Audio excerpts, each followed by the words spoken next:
Room make over ಜೊತೆ ನನ್ನ love ಕತೆ. ಈ ಥರ ಲೈಟ್ ಬರುತ್ತಲ್ಲ, ಈ ಲೈಟ್ ತರಿಸಿದ್ದೀನಿ. 200 ರುಪೀಸಲ್ಲೇ ನನ್ನ ರೂಮ್ ಮೇಕ್ ಓವರ್ ಮುಗಿಯುತ್ತೆ. ಫುಲ್ ನನ್ನ ಲವ್ ಕತೆ ಹೇಳ್ತೀನಿ ಅಂತ ಅಂದ ತಕ್ಷಣ ನನಗೆ ನಾಚಿಕೆ ಜಾಸ್ತಿ ಆಗ್ತದೆ. ಯಸ್, ಇದೇ ನನ್ನ ವಿಷನ್ ಬೋರ್ಡ್. ಚಕ್ಕದಾದ ಲವ್ ಸ್ಟೋರಿ, ತುಂಬಾ ಜಾಸ್ತಿ ಏನಿಲ್ಲ. ಸ್ಪೆಕ್ಸ್ ತಗೋಬೇಕಾದ್ರೆ ಹೋಗಿದ್ದು. ಸೊ ಅಲ್ಲಿ ಹೋಗಿದಾಗ ಐ ಮೆಟ್ ಹಿಮ್. ಮನೆಯವರು ಕೂಡ ಫುಲ್ ಶಾಕು. ಆಯ್ತಾ, ಅನ್ಸಕ್ ಶುರುವಾಯ್ತು ಅಂತಂದ್ರೆ ಇವರು ನಮ್ಮ ಫ್ಯಾಮಿಲಿಗಲ್ವೇನೋ, ಈ ತರ ಸೂಟ್ ಆಗಲ್ವೇನೋ ಅಂತೆಲ್ಲ ಅನ್ಸಕ್ ಶುರುವಾಯ್ತು.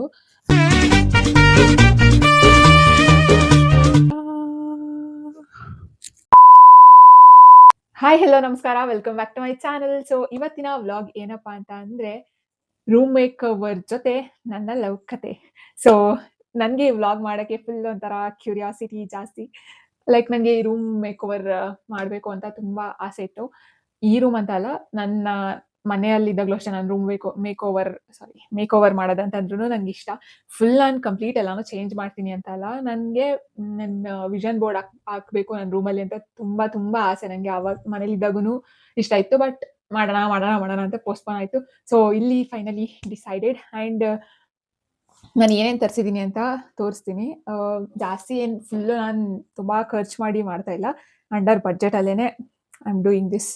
ಸೊ ಪ್ರಿಂಟ್ಔಟ್ಸ್ ನಂದು ವಿಷನ್ ಬೋರ್ಡ್. ಆ್ಯಂಡ್ ಇನ್ನೊಂದೇನಂತಂದರೆ, ನನಗೆ ನನ್ನ ವಿಷನ್ ಬೋರ್ಡ್ನ ರಿವೀಲ್ ಮಾಡೋಕ್ಕೆ ಆ್ಯಕ್ಚುಲಿ ಇಷ್ಟ ಇರಲಿಲ್ಲ, ಇವಾಗ್ಲೂ ಇಷ್ಟ ಇಲ್ಲ. ಯಾಕಂತ ಗೊತ್ತಿಲ್ಲ ನನಗೆ. ಪಬ್ಲಿಕಲ್ಲಿ ತೋರ್ಸೋಕ್ಕೆ ನನಗೆ ಇಷ್ಟ ಇಲ್ಲ. ಸ್ಟಿಲ್ ಅಲ್ಲಿ ತೋರಿಸ್ತೀನಿ, ಪರವಾಗಿಲ್ಲ, ಅದರಲ್ಲಿ ಏನು ತಪ್ಪಿಲ್ಲ, ಏನೋ ಗೊತ್ತಿಲ್ಲ. ಅದು ಇದು ಒಂದು ಲೈಟ್, ಇದಿಷ್ಟು ಈ ಥರ ಲೈಟ್ ಬರುತ್ತಲ್ಲ, ಈ ಲೈಟ್ ತರಿಸಿದ್ದೀನಿ. ಯಾವ್ದು ಎಷ್ಟೆಷ್ಟು ಕಾಸ್ಟ್ ಅಂತ ನಾನು ಅಲ್ಲೇ ಹಾಕಿರ್ತೀನಿ. ಲೈಕ್ ಇದಿಷ್ಟರಿಂದ ಒಂದು 200 ರುಪೀಸಲ್ಲೇ ನನ್ನ ರೂಮ್ ಮೇಕ್ ಓವರ್ ಮುಗಿಯುತ್ತೆ ಅಂತ ಅಂದ್ಕೊಂಡಿದ್ದೀನಿ ನಾನು.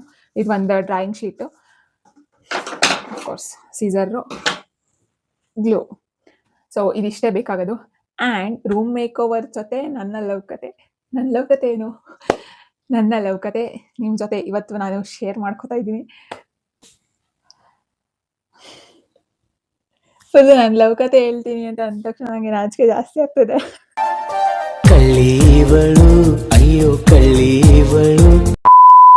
ಸೊ ಯಸ್, ಇದೇ ನನ್ನ ವಿಷನ್ ಬೋರ್ಡ್. ಸೊ ಇವಾಗ ಇದನ್ನ ಈ ಡ್ರಾಯಿಂಗ್ ಶೀಟ್ಗೆ ಪೇಸ್ಟ್ ಮಾಡುವ. ಇದು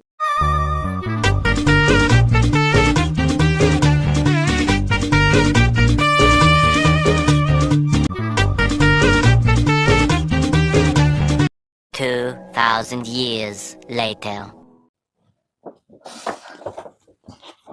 ಸೊ ಎಸ್, ಸೊ ಇದನ್ನ ಕಟ್ ಮಾಡಬೇಕು.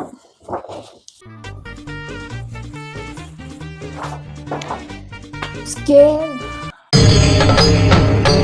ಇದೆ, ಇಲ್ಲೊಂದು ಸಮಸ್ಯೆ ಖಂಡಿತ ಇದೆ. ಸೊ ಇದನ್ನ ಇವಾಗ ಒಂದೊಂದೇ ಕಟ್ ಮಾಡ್ತಾ ನನ್ನ ಲವ್ ಕತೆ ಹೇಳ್ತೀನಿ. ಸೊ ಎಲ್ಲಿಂದ ಸ್ಟಾರ್ಟ್ ಮಾಡಲಿ? ನಮ್ಮದು ಚಕ್ಕದಾದ ಲವ್ ಸ್ಟೋರಿ, ತುಂಬ ಜಾಸ್ತಿ ಏನಿಲ್ಲ. ಸೊ ಏನಪ್ಪ ಅಂತ ಅಂದರೆ, ಎಲ್ಲಿಂದ ಶುರುವಾಗಿದ್ದು ಅಂತಂದರೆ,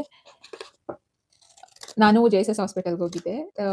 ನನ್ನ ಹೈಸೈಟ್ ಇದು ಸ್ಪೆಕ್ಸ್ ಟೆಸ್ಟ್ ಚೆಕ್ ಮಾಡ್ಸೋಕ್ಕೆ ಸ್ಪೆಕ್ಸ್ ತಗೋಬೇಕಾದ್ರೆ ಹೋಗಿದ್ದು. ಸೊ ಅಲ್ಲಿ ಹೋಗಿದಾಗ ಐ ಮೆಟ್ ಹಿಮ್. ಅಲ್ಲಿ ನಾನು ಫಸ್ಟ್ ಟೈಮ್ ಅವ್ರನ್ನ ನೋಡಿದ್ದು.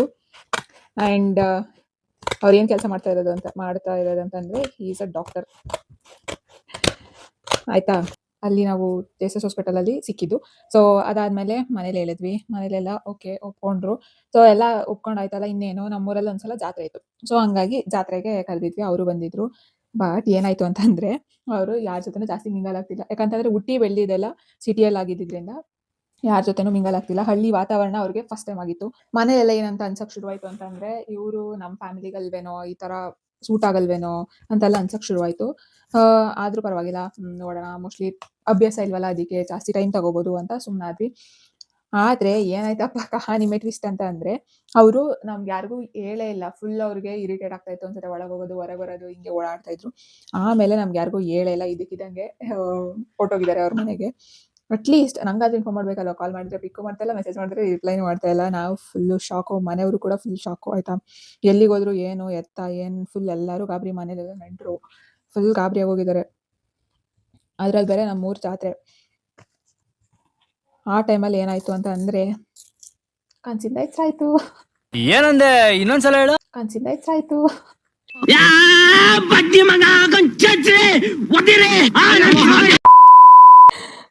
ಎಸ್, ಇದಿಷ್ಟು ನನ್ನ ಕನ್ಸಲ್ಲಿ ಒಂದು ಜಮಾನದಲ್ಲಿ ನನ್ನ ಕನ್ಸಲ್ಲಿ ಬಂದಿದ್ದು. ಈ ಕನ್ಸನ್ನ ನಾನು ನನ್ನ ಎಲ್ಲಾರ ಫ್ರೆಂಡ್ಸ್ ಅಂದ್ರೆ ನಮ್ಮ ಫ್ರೆಂಡ್ಸ್, ನನ್ನ ಡಿಗ್ರಿ ಫ್ರೆಂಡ್ಸ್ ಯಾರಿದ್ರು ನಮ್ಮ ಗ್ಯಾಂಗಲ್ಲಿ ಇರೋ ಎಲ್ಲರಿಗೂ ಹೇಳಿದ್ದೆ, ಎಕ್ಸೆಪ್ಟ್ ಒಬ್ಳನ್ನ ಬಿಟ್ಟು ಇನ್ನೆಲ್ಲರಿಗೂ ಹೇಳಿದ್ದೆ. ಅವಳೊಬ್ಳು ಎಲ್ಲೋ ಅವ್ರ ಅಕ್ಕನ ಮದುವೆನೋ ಏನೋ ಬಂದಿರಲಿಲ್ಲ, ಆವಾಗ ಮಿಸ್ ಆಗಿದ್ಲು. ಈ ಸ್ಟೋರಿನ ಇಟ್ಕೊಂಡು ನಾವು ಅವಳಿಗೆ ಸರಿಯಾಗಿ ಬಕ್ರ ಮಾಡಿದ್ವಿ. ಫುಲ್ ಇಂಟೆನ್ಷನ್ಫುಲಿ ಮಾಡಬೇಕು ಅಂತ ಮಾಡಿದ್ದಲ್ಲ. ನಾನೇನೋ ಹಿಂಗೆ ಫೋನಲ್ಲಿ ಮಾತಾಡ್ತಾ ಇರ್ಬೇಕಾದ್ರೆ ಏನು ಇಷ್ಟು ಮಾತಾಡ್ತೀಯ ಫೋನಲ್ಲಿ ಅಂತಂದ್ಲು. ಅದಕ್ಕೆ ನನಗೆ ಬಾಯ್ ಫ್ರೆಂಡ್ ಜೊತೆ ಮಾತಾಡ್ತಿದ್ದೀನಿ ಅಂತ ಅಂದೆ. ಅವಳು ನಂಬ್ಕೊಬಿಟ್ಲು. ಆ ಥರ ಬೇರೆ ನಮ್ಮ ಸೀನಿಯರ್ ಅಕ್ಕ ಇದ್ರು, ಮಾಸ್ಟರ್ಸ್ ಮಾಡ್ತಾ ಇದ್ರು, ಕಲಾಕ್ಕ ಅಂತ. ಅವ್ರ ಹೆಲ್ಪ್ ತಗೊಂಡು ಅವ್ರ ಹತ್ರ ಎಲ್ಲ ಹ್ಞೂ ಅಕ್ಕ ಹ್ಞೂ ಅಂತ ಹೇಳಿ ಹಿಂಗೆ ಅಂತ ಅಂದ್ಬಿಟ್ಟು ಅವ್ರ ಹತ್ರ ಹ್ಞೂ ಅಂತ ಹೇಳಿಸಿ. ಆ್ಯಕ್ಚುಲಿ ಅವ್ಳು ಫುಲ್ ನಂಬಿರಲಿಲ್ಲ. ಅವ್ರು ಯಾವಾಗ ಅಕ್ಕ ಹ್ಞೂ ಇದು ಅಂತ ಅಂದ್ರು ಅವಾಗ ಫುಲ್ ನಂಬ್ಕೊಬಿಟ್ಲು. ಅದ್ರಲ್ಲಿ ಬೇರೆ ಅಕ್ಕನ ಹತ್ರ ಕೇಳ್ತಾ ಇದ್ಲಂತೆ, ಅಕ್ಕ ನಿಜವಾಗ್ಲೂ ಡಾಕ್ಟ್ರಾ ಇಲ್ಲ ಸುಮ್ಮನೆ ಸುಳ್ಳು ಯಾರು ಸುಮ್ಮನೆ ಇದು ಡಾಕ್ಟರು ಓದ್ತಾರೋ ಹುಡುಗಿನ ಒಪ್ಕೊಬಿಡ್ತಾರ, ಸುಮ್ಮನೆ ಯಾಕೆ ಅಕ್ಕ ಈ ಏಜಲ್ಲಿ ಸುಮ್ಮನೆ ಲೈಫ್ ಸೆಟಲ್ ಆಗೋ ಏಜಲ್ಲಿ ಹಂಗೆ ಹಿಂಗೆ ಅಂತ ಕೇಳಿದಾಳೆ. ಆಮೇಲೆ ಅಕ್ಕನೂ ನಿಜವಾಗ್ಲೂ ಹೌದು ಸುಳ್ಳೇನು ಹೇಳ್ತಾಯಿಲ್ಲ ಅವಳು ಅಂತ ಅಂದಾಗ ನಂಬ್ಕೊಬಿಟ್ಟಿದ್ದಾಳೆ ಫುಲ್ಲು. ಆಮೇಲೆ ಗೊತ್ತಾಯ್ತು ಅವಳಿಗೆ ಅದು ನಾನು ಸುಮ್ಮನೆ ಅವಳನ್ನ ಫೂಲ್ ಮಾಡಿದ್ದು ನಾವೆಲ್ಲ ಸೇರಿಕೊಂಡು ಅಂದರೆ ನಂಬಿಸಿದ್ದು ಅಂತ. Full blast ಆಗೋಗಿದ್ಲು. ಸ್ಟಿಲ್ ನಾನು ಅವಳನ್ನ ಆ ವಿಷಯ ಇಟ್ಕೊಂಡು ಇನ್ನೂ ರೇಗಿಸ್ತೀನಿ. ಅವಳು ಇವಾಗಲೂ ಸುಮ್ಮನೆ ಡಾಕ್ಟ್ರು ಅಂತ ಅಂದ್ಬಿಟ್ರೆ ಸಾಕು ಫುಲ್ ಸಿಟ್ಟು ಬಂದ್ಬಿಡುತ್ತೆ ಅವಳಿಗೆ. ಯಾಕಂತಂದರೆ ಅಷ್ಟು ಕೂರಿಸಿದ್ವಿ ನಾವು ಅವಳಿಗೆ.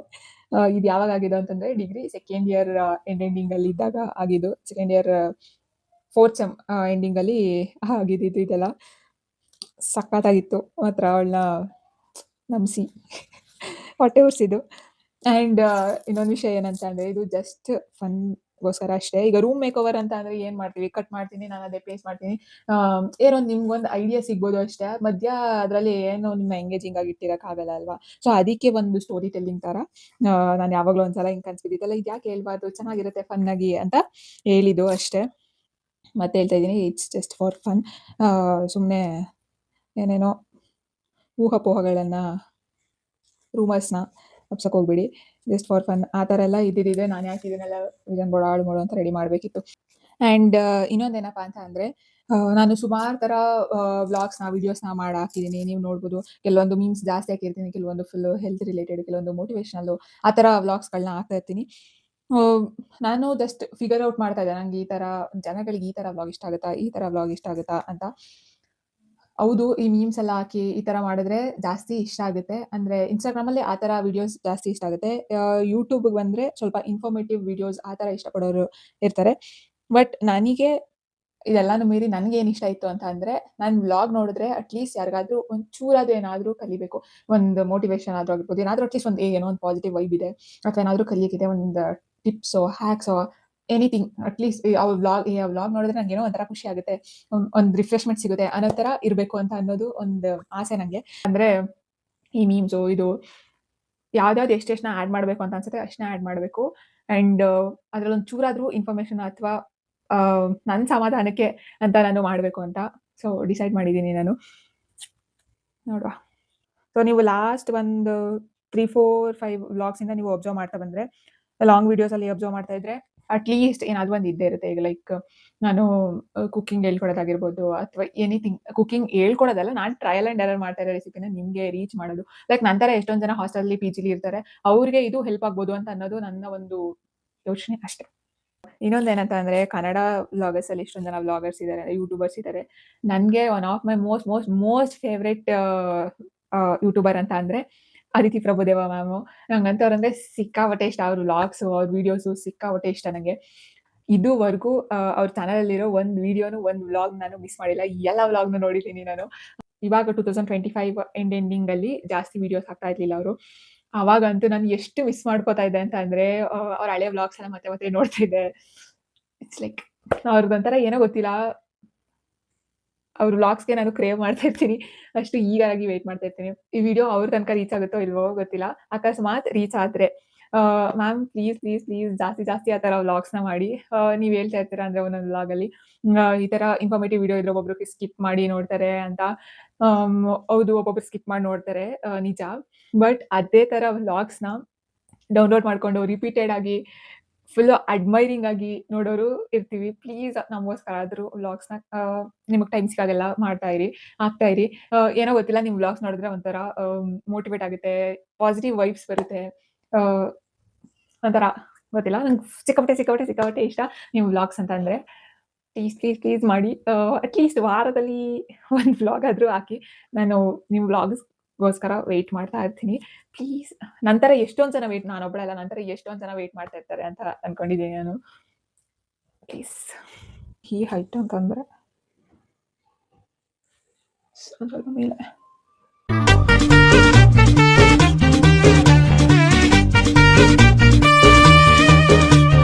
2,000 years later. ಫೈನಲಿ ಟಣ ಟಣ ಟಣ ಟಣ. ಸೊ ಈ ಥರ ಕಾಣಿಸುತ್ತೆ. ಇವಾಗ ಲೈಟ್ಸ್ ಆಫ್ ಮಾಡ್ತೀನಿ. ನನಗೆ ಫುಲ್ಲು ಅಬ್ಸೆಷನ್ ಆಗೋಗಿದೆ ನನ್ನ ರೂಮ್ ಮೇಲೆ ಈಗ. ಐ ಹೋಪ್ ಈ ವ್ಲಾಗ್ ನಿಮಗೆ ಇಷ್ಟ ಆಗಿದೆ ಅಂತ. ಸೊ ಇವತ್ತಿಗೆ ಇಷ್ಟೇ ಕತೆ. ಮತ್ತೆ ಸಿಗ್ತೀನಿ ಮತ್ತೊಂದು ವ್ಲಾಗ್ ಜೊತೆ. ಅಲ್ಲಿವರೆಗೂ miss my till next video. ಜೈ ಮದಫಲ ಟಾಟಾ ಬಾಯ್.